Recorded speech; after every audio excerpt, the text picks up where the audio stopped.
Senhor esteja convosco. Ele está no meio de nós. Proclamação do Evangelho de Jesus Cristo segundo João.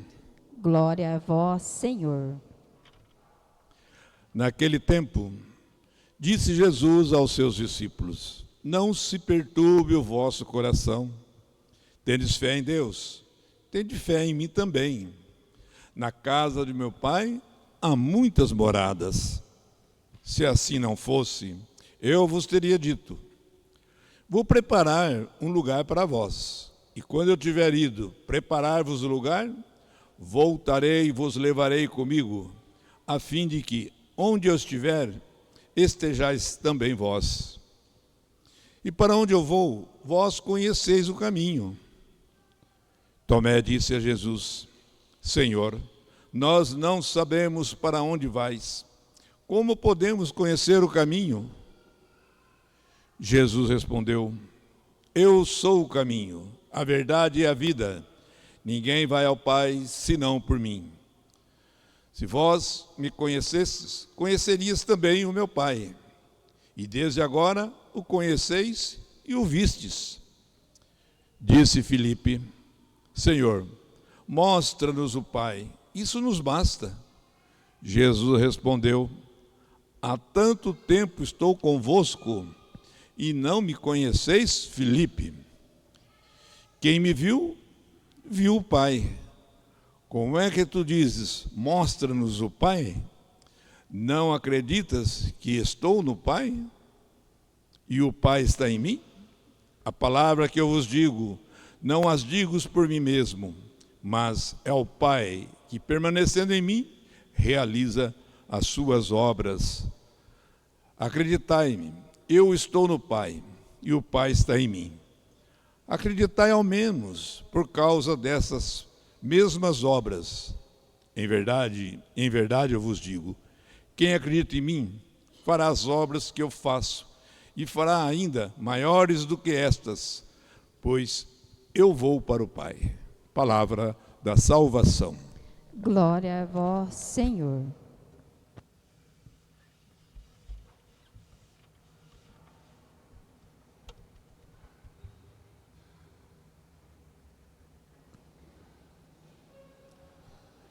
Irmão, irmã, no último domingo, Jesus se revelou como o bom pastor, a porta das ovelhas.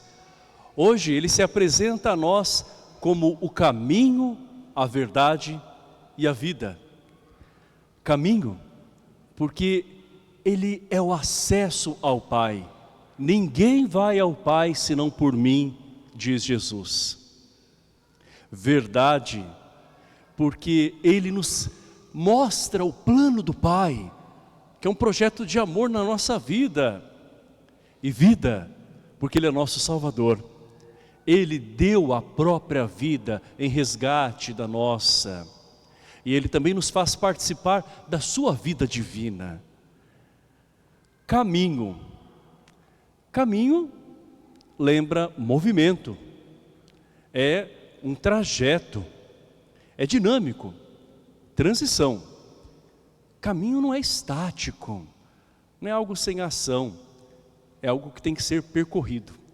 Quando Jesus diz, eu sou o caminho, além de dizer que ele é a direção, ele mostra que a vida dele também deve ser a referência para nós.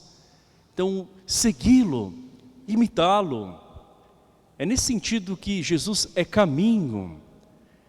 E nesse caminho, meus irmãos, nós temos momentos também de provações, de incompreensões, momentos que são bastante duros, mas o Senhor diz para nós: não se perturbe o vosso coração. O que está nos perturbando? O que nos rouba a paz, nos preocupa demasiadamente? O que nos agita interiormente? Existem tantas coisas que podem nos perturbar. O medo, talvez não ter controle de uma situação que não dependa unicamente de nós.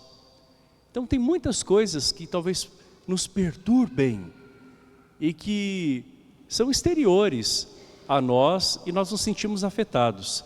Mas existem outras perturbações que são alimentadas por nós. Quando nós queremos talvez ter o controle de tudo, e daí a gente se perturba. Quando a gente insiste que as coisas devem ser daquela maneira que a gente traçou, e é uma perturbação muito grande. E geralmente, quem está perturbado pode também perturbar os demais. Vamos pedir pela fé que o Senhor nos cure, que o Senhor nos ajude a reorganizar o nosso interior, que o Senhor nos dê a paz, que o Senhor nos mostre o rumo. Jesus diz: tende fé em Deus, ou seja, no Pai. Tende fé em mim também. Quando ele diz a fé nessas duas pessoas, ele está dizendo que ele é Deus como o Pai. Ele está no Pai, o Pai está nele. E quem o vê também vê o próprio Pai, porque Jesus Cristo é a imagem do Deus invisível. Filipe pede para que Jesus mostre o Pai. E Jesus diz: Filipe, há tanto tempo eu estou convosco e ainda você me pede isso? Quem me viu, viu o Pai. Talvez nós peçamos para Deus tantos sinais, querendo algo palpável, algo que a gente possa se certificar, só que do nosso jeito. E o sinal já é o próprio Jesus. Já está muito claro. A presença dele já nos fala. É que às vezes a gente espera de Deus, talvez que ele confirme o que nós desejamos. Quem me viu, viu o Pai. Olhemos para a vida de Jesus e nós saberemos realmente qual é o caminho. Mesmo que a gente não entenda de princípio como fazer, qual passo dar, mas nós temos uma direção. É o próprio Jesus. E Jesus ainda nos diz que é pelas obras dele que nós podemos saber que ele é filho de Deus. E mais, que quem crê nele fará as obras que ele faz e até maiores do que ele faz. Não se trata de nós nos tornarmos maiores do que Jesus, não, mas de permitir que a ação dele esteja em nós. Uma mãe que ora por um filho com fé, e até, digo mais, impõe as mãos sobre o filho com fé, essas mãos podem ser instrumentos de cura. A tua ação pode, quando pela fé, também tocar muitas pessoas, porque é a ação de Deus através da sua atitude. Como Deus pode agir através de nós, meus irmãos? É promessa dele. E ele diz que nós podemos fazer coisas até maiores que ele fez. É pela graça do Espírito Santo, não por nós, mas é Deus atuando na igreja. E a igreja é justamente, como diz São Pedro, como que uma edificação espiritual, um edifício espiritual, cujas pedras, ou se preferir os tijolos, somos cada um de nós. Jesus é a pedra principal, a pedra angular, que nas construções antigas era aquela que, devido ao seu encaixe, a sua posição, fazia com que as outras pedras ficassem coesas e aquela construção se sustentasse, como por exemplo num arco. Então havia ali a pedra angular que dava liga, digamos assim, para as demais pedras, e aquilo se mantinha em pé, porque a pedra principal estava ali, entre aspas, amarrando as demais. A igreja é esta construção feita de muitas pessoas, a família também. Mas Cristo tem que ser esta pedra angular, porque ninguém suporta uma família ou levar uma comunidade sozinho, não é? Então não se deve sobrecarregar alguém, e nem se deve, por outro lado, tomar tudo para si, como se nós soubéssemos o jeito certo de fazer, e achando que é o jeito mais perfeito, e na verdade talvez seja simplesmente só o nosso jeito, né? Ninguém deve tomar para si aquilo que outros também podem fazer, né? E não se pode ainda, né, talvez, tomar a frente de tudo e depois falar que os outros não fazem nada. Às vezes essa é uma contradição que está em nós. A gente depois que se cansa, fica exausto, e fala, ninguém me ajuda, ninguém faz, né? Mas talvez nós tenhamos acostumado as pessoas a isso, fazendo nós mesmos, porque a gente acha que é mais rápido, ou ainda é daquele jeito que tem que ser feito. Então a paciência, e até acolher aquilo que talvez não seja perfeito, mas é o que o outro está fazendo. Jesus, pedra angular, a igreja, edifício espiritual de muitas pedras. Mas não é uma pedra que fica parada, como alguém que pode ser comparado a uma pedra que não faz nada, não é? Então, fulano ficou lá passivo que nem uma pedra. Não, é uma pedra viva. Pedra viva quer dizer alguém que está atuante, que se envolve, que sente que não está sozinho.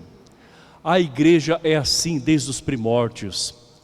Nós ouvimos na primeira leitura que lá em Jerusalém, com os primeiros cristãos, naquela comunidade mesmo onde os 2 discípulos de Emaús voltaram, como nós vimos há 2 domingos, acontecia um conflito. Os fiéis de origem grega começam a se queixar que as viúvas deles, que eram mulheres desamparadas na época, não estavam sendo tão bem atendidas como, né, as outras viúvas hebraicas. Então acontece aqui algo muito incômodo, porque apresenta-se um problema para os apóstolos. Mas os apóstolos não davam conta de tudo sozinhos. Eles não tinham como anunciar o evangelho e também cuidar de cada uma daquelas viúvas diariamente. Eis que nesse momento de conflitos, o Espírito Santo ilumina a igreja por meio dos apóstolos, que são o alicerce constituído ali por Jesus, tendo Pedro como pedra também, sobre a qual foi construída a igreja. Então o Espírito Santo inspira que eles devem escolher 7 homens, cheios do Espírito Santo. E estes homens agora serão homens da caridade, para que os apóstolos continuem a pregar o evangelho. E assim nascem os diáconos permanentes. E nós temos um deles aqui na paróquia. Então, diante de situações que são muito difíceis e até espinhosas, uma inspiração pode vir. O que nós precisamos é não ficar na queixa simplesmente, mas deixar o Espírito Santo agir. A queixa, meus irmãos, em algum momento é necessária, não é? Quando existe alguma insatisfação, precisa ter uma conversa. A gente precisa tomar uma atitude. Então tem queixas que são como um sintoma que mostra alguma coisa que não está bem. Mas ficar na queixa é gastar energia à toa. É ficar parado como uma pedra. E é petrificar o coração. E sem perceber a gente pode se tornar, ao invés de pedra viva, pedra de tropeço para as outras pessoas. Porque alguém que reclama de tudo, mas não consegue enxergar, não é, a luz de Deus e abrir-se a uma solução, não sai do lugar, não é? E pode talvez ajudar outras pessoas, ou, melhor dizer, até atrapalhar, melhor dizendo, não é? Nesse caminho que seria um caminho de desenvolvimento, de fé, de amadurecimento. Então o Senhor nos inspira, como inspirou a igreja lá no começo, na sua origem. Vamos pedir que o Espírito Santo sempre possa nos mostrar o caminho, e esse caminho é o próprio Jesus. Ah, mas ele era Jesus, ele é Deus, Deus que se fez homem. O que Jesus faria no meu lugar? Eu posso perguntar. Ele trabalhou com mãos humanas, ele pensou com inteligência humana, e até amou com o coração humano, mesmo sendo totalmente divino, também totalmente humano. O que Jesus faria no meu lugar? Pode ter certeza, se você fizer essa pergunta, você encontrará uma resposta à luz do Espírito Santo. Que Jesus seja para nós caminho que nos leva para o Pai, que é a direção certa, não é atalho, porque atalho pode até mesmo parecer que é uma resolução imediata, mas as coisas não estão resolvidas. Às vezes é só a nossa ansiedade que faz a gente buscar o mais fácil e a gente pode se perder num atalho. Jesus é caminho e caminho seguro. Jesus é verdade. E a verdade, meus irmãos, ela nos lapida, mas ela também nos liberta. E Jesus é vida, e a vida que Ele tem para nós é aquela que começa aqui, na graça dEle, como nós pedimos. Sobre nós venha, Senhor, a vossa graça no Salmo. E é também uma vida que tem muitas moradas no céu e que Ele prepara para nós. É uma vida que desde já tem a companhia de Deus, e é uma vida na qual o próprio Deus também nos espera. Jesus, que Ele seja o nosso caminho, a nossa verdade, a nossa vida. Louvado seja o nosso Senhor Jesus Cristo. Para sempre Ele seja louvado. Creio em Deus Pai Todo-Poderoso,